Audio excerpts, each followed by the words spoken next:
Therapy Works, and with me this morning is speech language pathologist Robyn Edwards. She's also the co-founder of Therapy Works, and we're going to chat a little bit about something that was just commemorated, which was the World Down Syndrome Day last week, which was the 21st of March. And we're just going to chat a little bit about that and things that pertain to Down syndromes and speech in regards to Down syndrome. So, like, there's some figures. There's 1 in every 700 births, people with Down who are born with Down syndrome. Yes, and it's caused by a third copy of the chromosome 21. Yeah, which is why it's celebrated, or I mean, honored on the March 21st. Right. Because it's the third part or full copy of chromosome 21. Yes, exactly. All right. So, do children born with Down syndrome have speech and language delays? So, sorry, I heard you all talking about it earlier, but I just want to give a big shout out to our Special Olympians that just got back on Friday. How awesome were they, man? 57 medals. I read 59. I mean, potato at that point, right? Yeah, exactly. Like 57, 59 is amazing. Everything. They did so well, really. Those athletes, I mean, I'm really proud. I know a few of the Olympians that went, and I just... Yeah, Kelly was here this morning. Yeah. Was she here this morning she too? Was, it was fantastic to see her here. Big smile on her face as usual. Yeah. I wonder if she'll be back at work this afternoon. We'll have to have a little celebration for her on her return, you know. So I just wanted to slide that in there, We're really proud of them. Yeah, definitely proud of them. So in terms of, sorry, going back to your question. Right. So yes, many kids with Down syndrome may be born with speech and language challenges. So, first step is to find a speech therapist, see how you can help. Hopefully today I'm going to give you a few just very general tips as to what you can do as a parent, All right. So, when we're speaking of speech language pathology, speech, yes, but there's also hearing involved. Are children with Down syndrome prone to hearing loss? So, yeah, actually, that's a good question because the eustachian tube, or the tube that runs from their ears, is usually a little thinner and shorter. Okay. And so what does that mean for them? They end up with fluid behind the eardrum, and that can affect hearing. So, find an audiologist, talk to your pediatrician. Your pediatrician can help with this.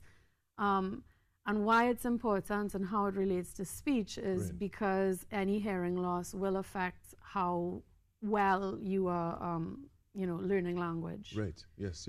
Well, you're a speech language pathologist, and you use different strategies in which to help them with issues surrounding speech and language. Now, what are some of the strategies that parents can use at home to help their loved ones with Down syndrome? Sure. So, the first and kind of one of the simplest is to model, repeat it. So, kids with Down syndrome, they need more stimulation. They need more repetitions of words, of phrases for them to learn it, to be able to say it, as well as for them to learn it, to be able to understand it, right? So model it. So if your kid he's playing with a car, you model it. Oh, you playing with a car. It's a blue car, a car. And you say the word over and over, and that's how they're going to learn that word and what that word means. Right. Yeah. Yes. And what are some of the other strategies we can use? Okay, what else? So some of the others is, I think one of the main ones that I want to talk about today, it's called total communication. While many kids with Down syndrome will speak, they will use speech as their primary way of communicating.